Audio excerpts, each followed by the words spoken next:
this. And this is going to be a rant of sorts. You see, I was at work today, and doing some thinking, just in between stuff. We were busy, and then not busy, and during the not busy things, I just kind of stuff going through my head, and I was just thinking to myself, God, I can't wait till, you know, I wish I was in New York so I could go to the Hammerstein show. Then I was thinking, you know, and then things just kind of went from there, and I just started thinking about that. I started thinking about wrestling, started thinking about this and that when it came to wrestling. And eventually my mind went to Freddie Prinze Jr. And Freddie Prinze Jr., and for those of you who don't know, Freddie Prinze Jr. is the newest acquisition of the WWE. He's now a writer for the WWE talent. Yes, and Freddie Prinze Jr., Mr. Sarah Michelle Gellar, he is now one of their writers, and a big fan of pro wrestling. Most people already know that. He's done a couple of things for WWE already, and you know, more power to him, all of that. And this isn't about, you know, him getting a job and me not having a job in wrestling or anything like that. But it just started making me think about that, and then from there, I started thinking about the fact of how we are looked upon.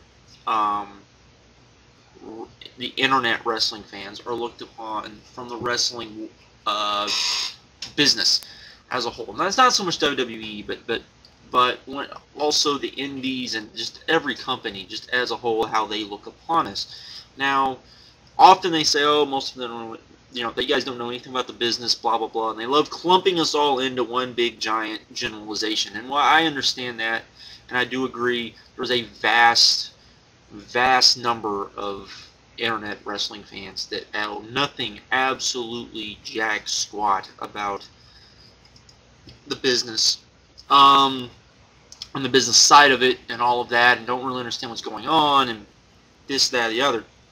There is, and I would particularly say the YouTube community, wrestling YouTube community, and certain, and I'm sure the wrestling business knows what sites, certain news boards as well, where if you talk crap, you know, people are going to call you out on it. People are going to say, you don't know what you're talking about. This is, you know, that sort of thing. And my whole thing with that is you know those things, those places exist, and yet, I'm pretty sure most of the wrestling business probably knows they exist, because there are geeks within that business. We all know this. And I know for a fact that there's a lot of people in the wrestling business that watch the YouTube videos, watch my videos and lots of other people's videos, and think we're absolutely a bunch of loons and love to make fun of us and say, look at these idiots, they don't know what they're talking about, they've never worked the business, they don't understand the business, blah blah blah blah blah. And to that I gotta say a big fuck you, because I think they're wrong. I think a lot of these guys have absolutely no concept of the business. I know a lot of them will say, oh, you're just talking about the WWE, and, you know, the WWE has hired non-wrestling guys to, you know, run their show and to write their shows, and they don't really understand the wrestling side of it and all of that. And I agree, but I'm not just talking about that. I'm talking about the guys on the indies. How many, you know, I'm sure nearly every fan that has gone to an indie show has been to a bad indie show. And what pisses me off about bad indie shows is often these guys are allowed to put on more than one show because people still go out and buy their shit. You have not, and just to take it a step further, you have that. Then you have the guys in the business that look down upon us. Like, for example, the former Disco Inferno. He's one of the reasons why I kind of wanted to go off on this. You know, he just did an article a couple of weeks ago where he was talking about Bryan Danielson. He was talking about the fact that Bryan Danielson got a tryout by the WWE, and he said, and this was how he put it, the best wrestler, quote unquote, in the world got a tryout with the WWE, and he heard about this and thought he would go on YouTube, of all places, go on YouTube and check out Bryan Danielson on some ROH video wires. I have to sit here and say that, you know, please, this was complete bullshit. Because if he has no idea who Bryan Danielson is, he is in no way, should, in any shape or form, be in any type of talent relation, any type of agent job, anything in TNA, which he is. Because if you don't know who this guy is, there's something wrong with you if you're in that aspect.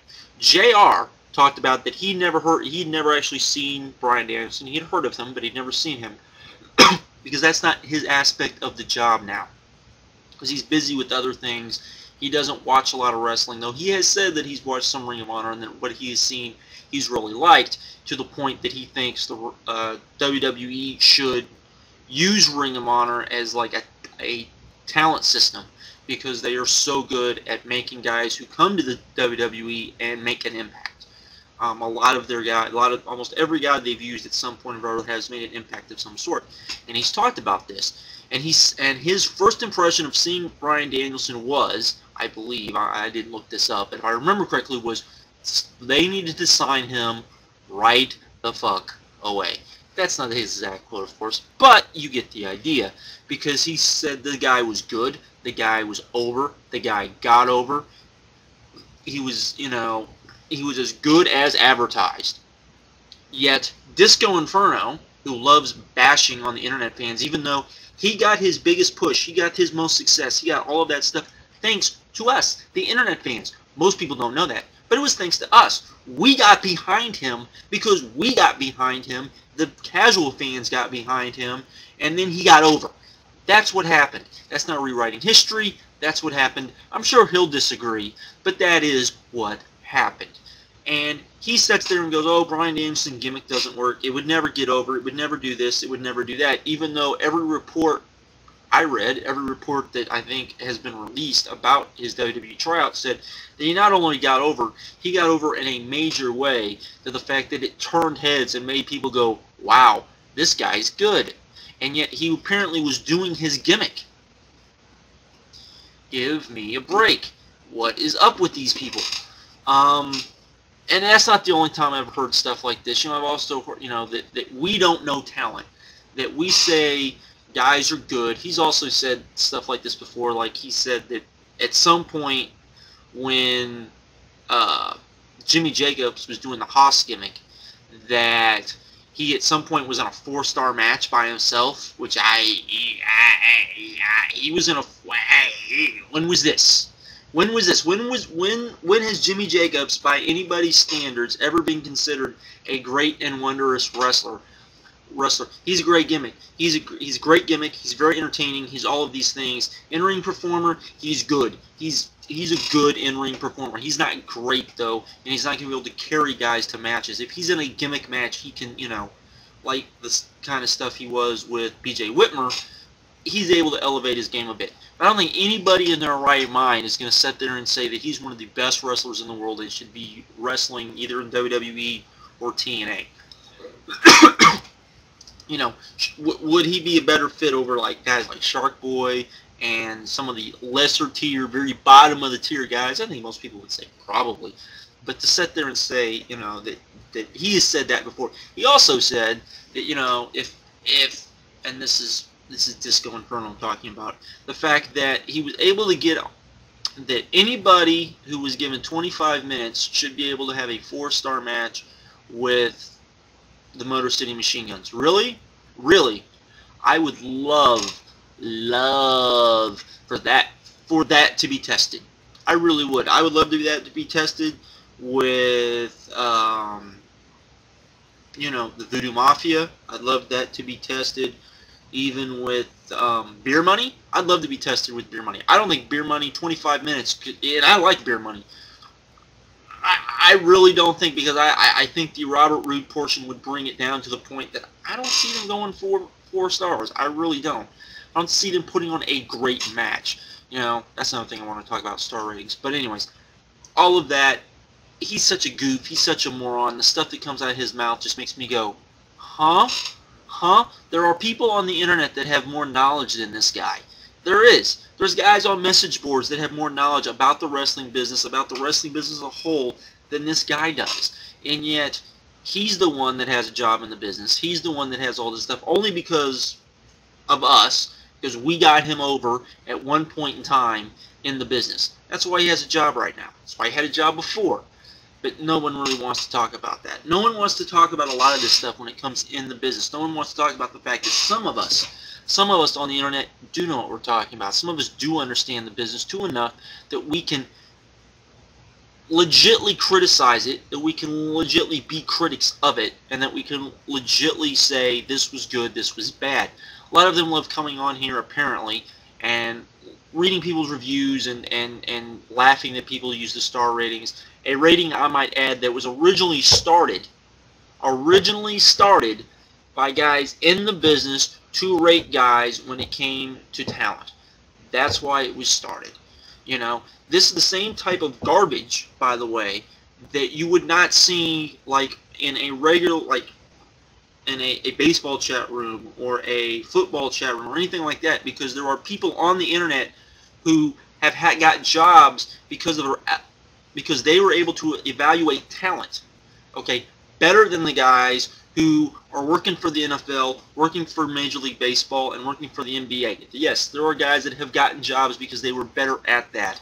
There are guys that were better at evaluating talent on, you know, fantasy baseball, who eventually got jobs in baseball because of that. All right, Mel Kiper Jr. for you know, the NFL guru when it comes to the NFL draft. He used to do that on his spare time and was good enough at it that eventually he got a job at it. But in the wrestling business, because you're a fan and because we don't understand the business, because we've never been in the business, so we don't understand how to grade a match, okay? Even though I agree, the star rating system, grading a match, it's probably not the greatest system in the world. I agree with that. But the reason why I do it is because I was asked to do it by my subscribers. They asked me over and over again when I first got on here, would I use the star system? Would I use the star ratings? Why don't I rate stars instead of saying things were good, okay, very good, great match, all of that? Unless these guys are saying we can't even say that. We can't even grade a match. That we're just supposed to sit there and enjoy a match even if it's shit. Even if it's just okay. Oh, well, that was okay. Even if it was just good, and even if it was great.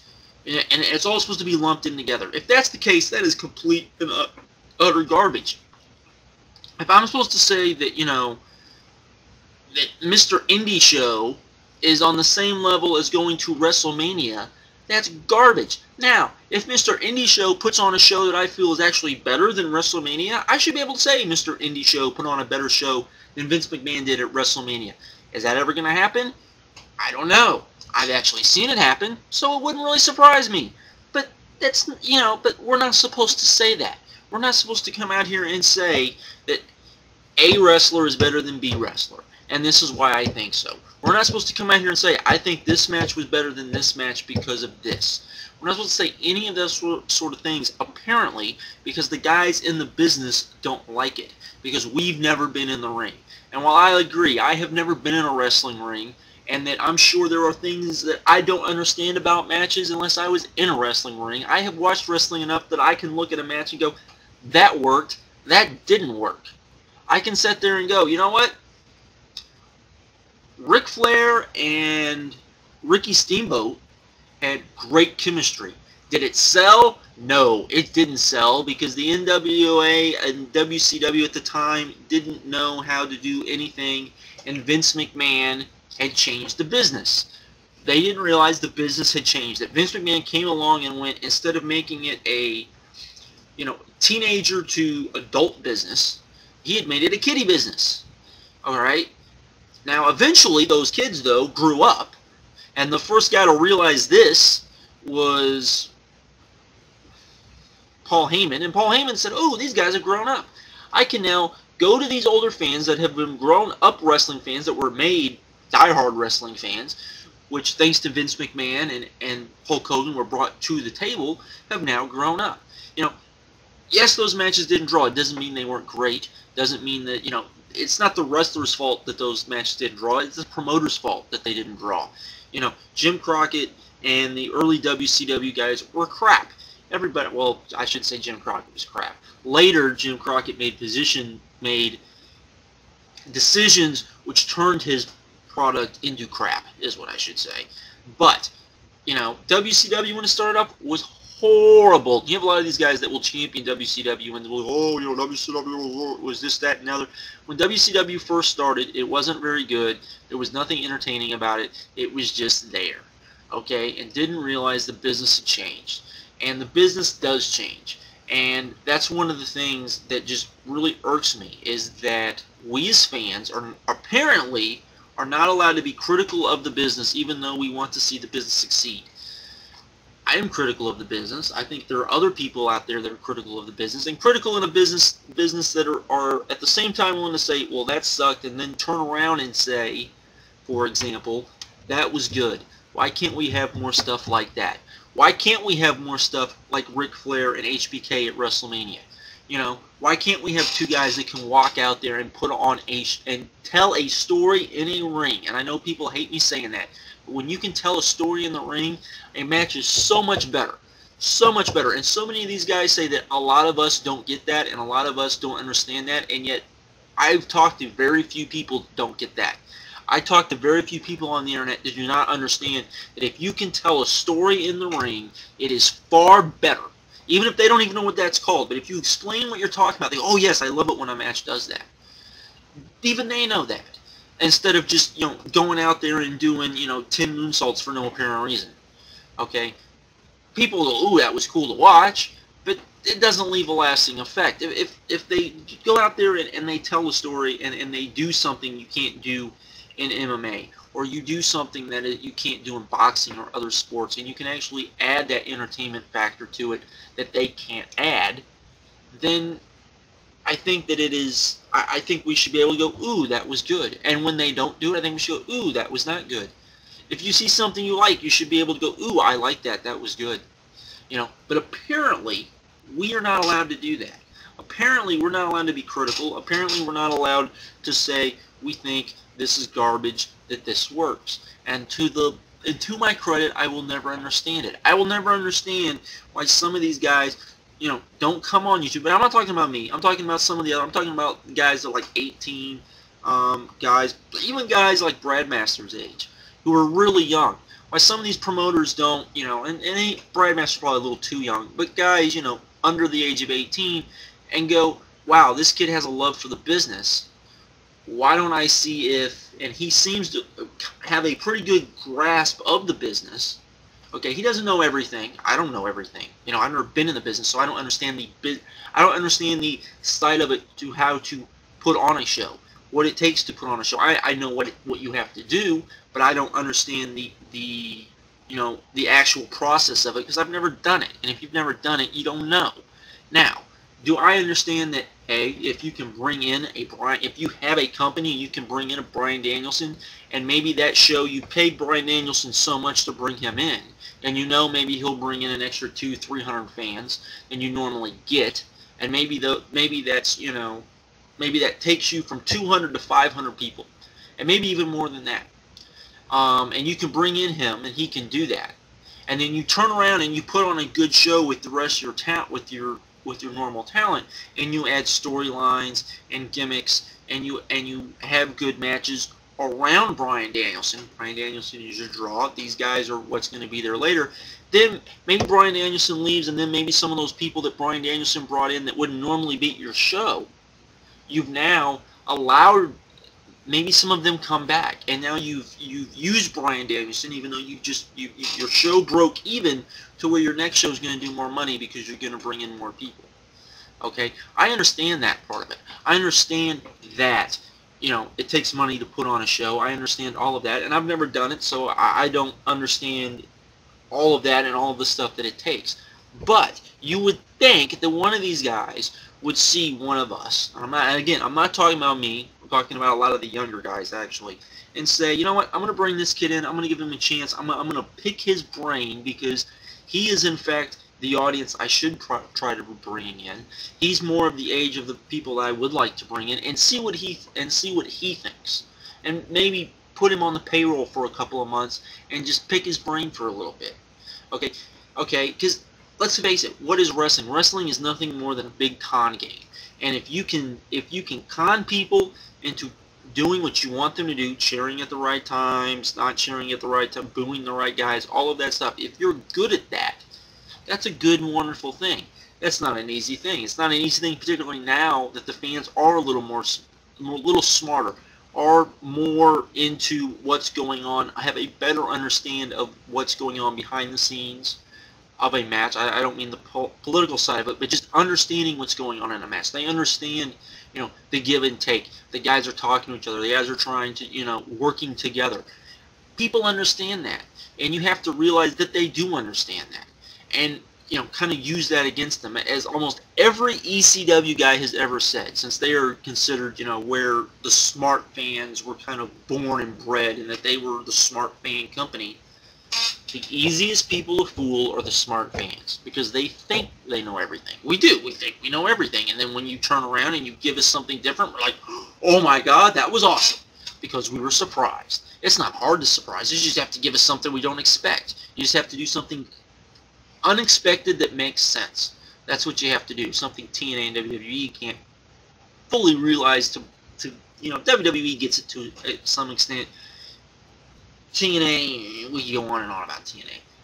But it just amazes me. It amazes me that these guys, have their little kind of all-boys club, and they feel, I guess, that none of us are worthy to be into that boys club, because the thing is that we've always been in the ring. Yet a lot of these promoters have never been in the ring. They're just promoters.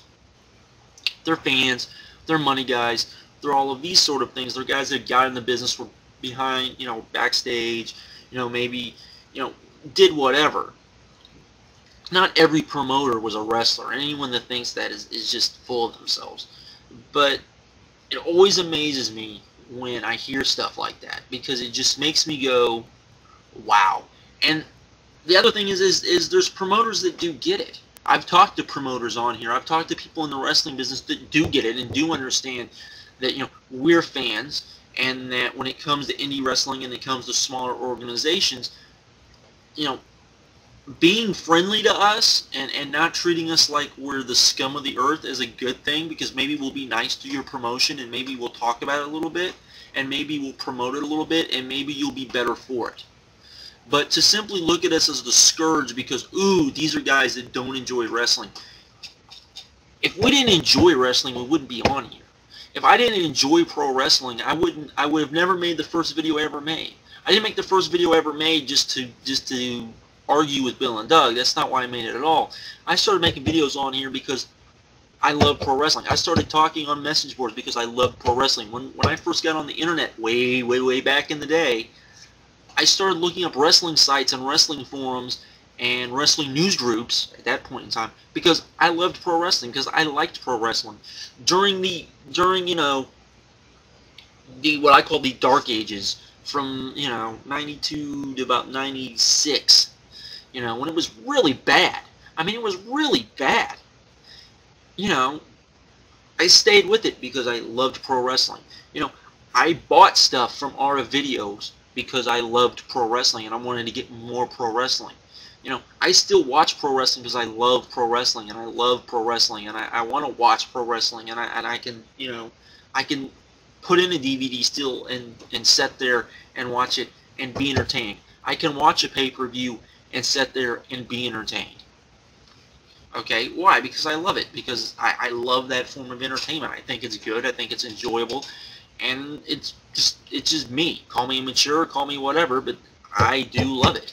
And it always bugs me to no end when people come on here. When I hear people, or even when people come on here, or you hear people say, "Oh, yeah, I've seen those idiots on YouTube.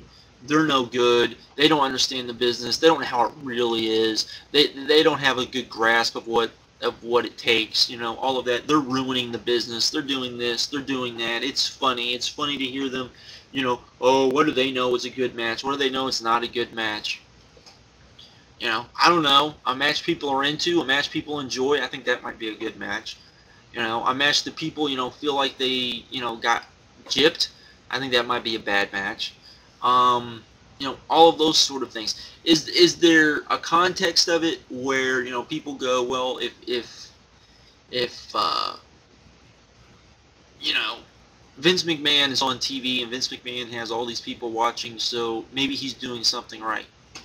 Okay, I would say that, but will these same people, will these same promoters say they're doing it right? Most of them will say no. If they know what they're doing, they'll say no. They'll say, that's not basic promoting. There's basic wrestling promoting. There's ways to basic do a match. There's ways to tell a basic storyline. I think most people who work in the business, most people who follow pro wrestling know how to do. And I think when those of us that point that out, that there's basic story telling things in pro wrestling that's not being done, I think that's what separates the people who don't know what they're talking about to those people that do know what they're talking about. And a lot of people will come on here and say, oh, well, what do you know, and all this sort of thing, and I understand that. It's just one of those things that really irks me to no end, because, as much as people don't want to admit it in the business, wrestling is a, niche product. It really is. It's a niche product. And when you have niche products, you do, to some extent, you have to listen to the fans. You can't completely listen to the fans, because at some point you have to listen to business, and you have to listen to, what sells and what doesn't sell in the business. And if the fans are telling you to do something that historically has told you doesn't work, you shouldn't do it. Shouldn't do it unless you just feel like, well, maybe the business has changed and maybe it'll work this time. You look at, comic books were very much like that. When the company started listening to the fans, and the artists became far more important than the writers, and the business kind of, and they started trying to do things to the diehard fans, and everything went, almost killed the business. So they don't need to listen to us to that extent, but they do need to kind of say, oh, well, the diehard fans are saying this. Let's look and see what they're saying. Let's see if what do we think about what they're saying. Well, is there any truth to what they're saying? Oh, maybe there is some. Well, maybe we should listen to it. How long have the internet fans been on here saying Triple H needed to be off Raw? How long? 2, 3 years, at least. He leaves Raw, what happens? The ratings go up. Maybe there's more reasons than that the ratings went up, but the ratings went up. Either A, the ratings went up because Triple H left. B, the ratings went up because people really like CM Punk, and CM Punk is a future star.